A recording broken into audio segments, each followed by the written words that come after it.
മിശിഹായിൽ പ്രിയ സഹോദരീ സഹോദരങ്ങളെ, ഇപ്പോൾ എറണാകുളത്തെ സീറോ മലബാർ സഭയുടെ സീനഡ് നടക്കുകയാണല്ലോ. ഞാൻ ഈ പറയുന്ന കാര്യങ്ങൾ സീനഡ് പിതാക്കന്മാർ കൂടി അറിഞ്ഞിരിക്കുന്നത് നല്ലതെന്ന് ഒരു വിശ്വാസി എന്ന നിലയിലും കർത്താവിൻ്റെ വചനം ഉദ്ഘോഷിക്കുന്ന ഒരു വ്യക്തി എന്ന നിലയിലും കർത്താവിന് വേണ്ടി ബലിയാകുവാൻ തയ്യാറായിട്ടുള്ള ഒരു യോദ്ധാവ് എന്നുള്ള നിലയിലും ഞാൻ അറിയിക്കുവാൻ ആഗ്രഹിക്കുകയാണ്. കാരണം ഇന്ന് നമ്മുടെ സഭയിൽ ദൈവജനത്തെ പരിപാലിക്കേണ്ടവരായ മെത്രാന്മാരും പുരോഹിതരും സന്യസ്തരുമെല്ലാം ഇന്ന് സാത്താൻ്റെ കെണിയിൽ പെട്ടുകൊണ്ട് കർത്താവിനെതിരെയും കർത്താവ് സ്ഥാപിച്ച തിരുസഭയ്ക്കെതിരെയും ദൈവജനത്തിന് ദുഷ്പ്രേരണ നൽകിക്കൊണ്ടും ഇന്ന് അവരുടെ കടമകളിൽ നിന്ന് വ്യത്യസ്തമായ നിലപാടിലേക്ക് സാത്താന് വേണ്ടി പ്രവർത്തിക്കുന്ന വ്യക്തികളായി തീർന്നു എന്നതാണ് സത്യം. കഴിഞ്ഞ ദിവസം പേപ്പറിൽ നമുക്ക് കാണുവാൻ സാധിച്ചു, പീഡിപ്പിക്കപ്പെടുന്ന ക്രൈസ്തവർക്ക് സഭയുണ്ട്. ഞാനൊരു എറണാകുളം അങ്കമാലി അതിരൂപതയിലെ ഒരു അംഗമെന്നുള്ള നിലയിൽ ഞാൻ ചോദിക്കുകയാണ്, നിങ്ങളുടെ അരികെ നിങ്ങളുടെ അടുത്ത് നിൽക്കുന്ന സഭയ്ക്ക് വേണ്ടി സഭ നിഷ്കർഷിച്ച വിശുദ്ധ കുർബാനയ്ക്ക് വേണ്ടി പീഡിപ്പിക്കപ്പെടുന്ന ഞങ്ങളെപ്പോലെയുള്ളവരെ നിങ്ങൾ എവിടെ മറന്നുപോയോ? ഞങ്ങൾ ചെയ്ത തെറ്റ് എന്താണെന്ന് നിങ്ങളൊന്ന് ചൂണ്ടിക്കാണിക്കണം. സഭാ സീനഡ് തീരുമാനിച്ച തീരുമാനം നടപ്പിലാക്കുവാനായിട്ട് വേണ്ടി ആഹ്വാനം ചെയ്ത നിങ്ങൾ മാർപ്പാപ്പയിലൂടെ അത് കൽപ്പനയാക്കി മാറ്റിയ നിങ്ങൾ പരിശുദ്ധാത്മാവാൽ തീരുമാനിച്ച ഏകീകൃത കുർബാന ക്രമം അത് നടപ്പിലാക്കേണ്ടവരായ നിങ്ങൾ തന്നെയല്ലേ അതിനെതിരെ പ്രവർത്തിക്കുന്നത്? അപ്പോൾ നിങ്ങൾ ആരിലൂടെയാണ് പ്രവർത്തിക്കുന്നത്?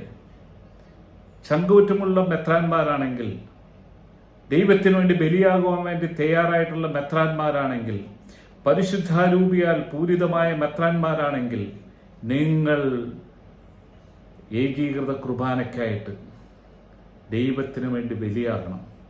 എന്നാൽ നിങ്ങൾ ലോകത്തെ മാത്രം സ്നേഹിച്ചുകൊണ്ട്, ആഡംബര ജീവിതം നയിച്ചുകൊണ്ട്, സുഖത്തിലും മറ്റു അധികാരങ്ങളിലും മാത്രം ഫോക്കസ് ചെയ്തുകൊണ്ട്, നമ്മുടെ മേജർ തന്നെ പറയുന്നുണ്ട്, എനിക്ക് അമേരിക്കൻ ഭക്ഷണമാണ് എനിക്കിഷ്ടം, ഇന്ത്യൻ ഭക്ഷണമെന്നും എനിക്ക് താല്പര്യമില്ല. സുഖങ്ങൾ മാത്രം അന്വേഷിച്ചു പോകുന്ന നമ്മുടെ മേജർ ആർച്ച് ബിഷപ്പും മെത്രാന്മാരും കർത്താവിൽ നിന്ന് അകന്നു പോയില്ലേ എന്ന് തന്നെയാണ് ഞാൻ ചോദിക്കുന്നത്. ഒരിക്കലും ഞങ്ങൾ യേശുവിൽ നിന്ന് അകന്നു പോകാനോ യേശു സ്ഥാപിച്ച സഭയിൽ നിന്ന് അകലുവാനോ ഞങ്ങൾ ആഗ്രഹിച്ചിട്ടില്ല. എന്നാൽ കർത്താവിനെതിരെ പ്രവർത്തിക്കുന്ന ശക്തികളുമായി ചേർന്ന് തിരുസഭയ്ക്കെതിരെ പ്രവർത്തിക്കുന്ന മെത്രാന്മാരെ നിങ്ങൾ ഓർത്തുകൊള്ളുവിൻ. നിങ്ങൾ ഈ സഭയെ നശിപ്പിക്കുവാൻ ശ്രമിക്കും തോറും ഇതിൻ്റെ ശക്തി വർദ്ധിക്കുകയാണ് ചെയ്യുന്നത്. ആയതിനാൽ എനിക്ക് ഈ സമയം കർത്താവിൻ്റെ ആത്മാവ് നൽകിയ വചനം നിങ്ങളെ അറിയിക്കുവാനായിട്ട്, ദൈവജനത്തെ അറിയിക്കുവാൻ ഞാൻ ആഗ്രഹിക്കുന്നു.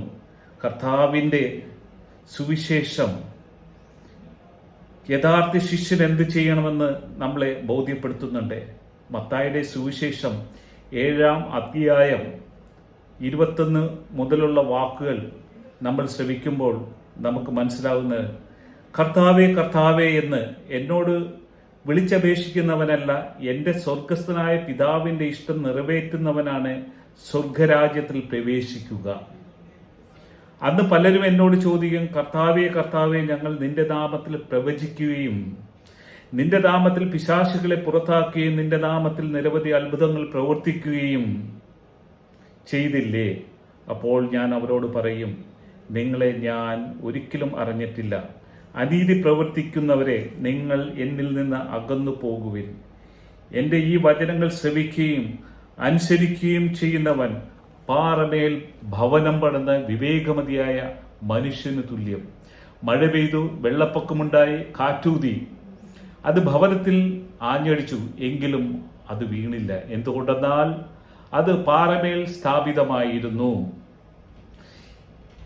എൻ്റെ ഈ വചനങ്ങൾ കേൾക്കുകയും എന്നാൽ അത് അനുസരിക്കാതിരിക്കുകയും ചെയ്യുന്നവൻ മണൽ പുറത്ത് ഭവനം പണിത ബോഷന് തുല്യനായിരിക്കും.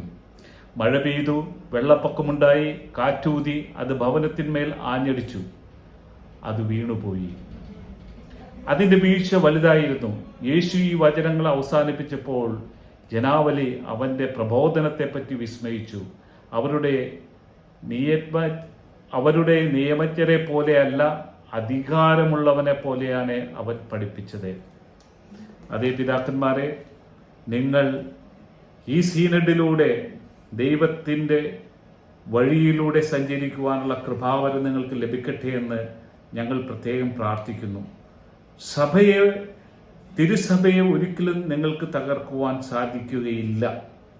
കാരണം ഇന്ന് നിങ്ങൾ ചതിയിലൂടെ, കെണിയിലൂടെ സഞ്ചരിക്കുമ്പോൾ കർത്താവിനെതിരെയാണെങ്കിലും കർത്താവിന് വേണ്ടി യോദ്ധാക്കളായിട്ടുള്ള ദൈവജനമുണ്ട് എന്നുള്ള സത്യം മനസ്സിലാക്കുക. നിങ്ങൾ ബാലിൻ്റെ മുന്നിൽ മുട്ടുകുത്തി കർത്താവിൻ്റെ എതിരെ പ്രവർത്തിക്കുന്നതുമായി രമ്യപ്പെട്ടുകൊണ്ട് കർത്താവിൻ്റെ തിരുസഭക്കെതിരെ നിങ്ങൾ പ്രവർത്തിക്കുമ്പോൾ കർത്താവ് ഞങ്ങളെ തയ്യാറാക്കി നിർത്തിയിട്ടുണ്ട് കർത്താവിന് വേണ്ടി പ്രവർത്തിക്കുവാൻ യോദ്ധാക്കളായിട്ട്.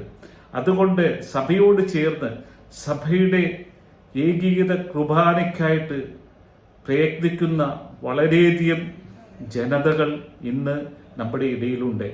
എന്നാൽ അധികാരം കൊണ്ടും മറ്റെല്ലാ സാമ്പത്തിക നേട്ടങ്ങൾ കൊണ്ടും അടിച്ചമർത്തുവാൻ ശ്രമിക്കുന്ന സഭാപിതാക്കന്മാരെ, നിങ്ങൾക്ക് സമ്പത്ത് മാത്രമാണ് നിങ്ങൾക്ക് ലഭിക്കുകയുള്ളൂ. നിങ്ങൾ പറയുന്ന ആത്മീയത ഒരിക്കലും സ്വർഗത്തിലേക്കുള്ളതല്ല. നിങ്ങളുടെ ഈ ജീവിതം ഈ ഭൂമിയിൽ തന്നെ അവസാനിക്കുക തന്നെ ചെയ്യുള്ളൂ. നമ്മളിൽ ഏൽപ്പിച്ചിരിക്കുന്ന ഓരോ ചെറുതും വലുതുമായ ദൗത്യങ്ങൾ പൂർണ്ണ വിശ്വസ്തയോടെ നാം ചെയ്യുമ്പോൾ മാത്രമാണ് ദൈവഹിതം നാം നിറവേറ്റുന്നുള്ളൂ. നിങ്ങൾ മെത്രാന്മാരായ നിങ്ങൾ, കർത്താവ് തൻ്റെ സഭയെ സ്ഥാപിച്ചപ്പോൾ അപ്പോസ്തല ഗണത്തോട് ചേർത്തത് തന്നെയാണ് നിങ്ങളെല്ലാം കർത്താവിൻ്റെ സഭയോട് ചേർത്തത്. എന്നാൽ ഇന്ന് കർത്താവിൽ നിന്ന് അകന്നുകൊണ്ട് കർത്താവിനെതിരെ പ്രവർത്തിക്കുമ്പോൾ ഇത് ഒരിക്കലും ദൈവം അംഗീകരിക്കുകയില്ല.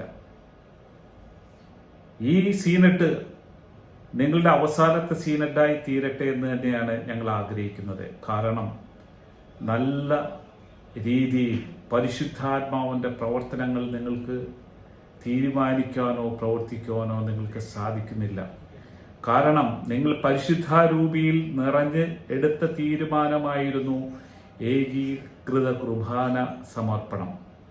എന്നാൽ ഇത് നടപ്പിലാക്കേണ്ടതായ നിങ്ങൾ അതിനുവേണ്ടി അംഗീകാരം ലഭിക്കുവാൻ വേണ്ടി മാർപ്പാപ്പയെ സമീപിച്ച നിങ്ങൾ ഇന്ന് മാർപ്പാപ്പ കൽപ്പിച്ച ആ കുർബാനക്രമത്തെ ലംഘിച്ചുകൊണ്ട് അതിനുവേണ്ടി പ്രവർത്തിക്കുന്ന വിമതരുമായി ചേർന്നുകൊണ്ട് നിങ്ങൾ ഈ സഭയെ ഒറ്റിക്കൊടുക്കുകയാണ് ചെയ്യുന്നത്.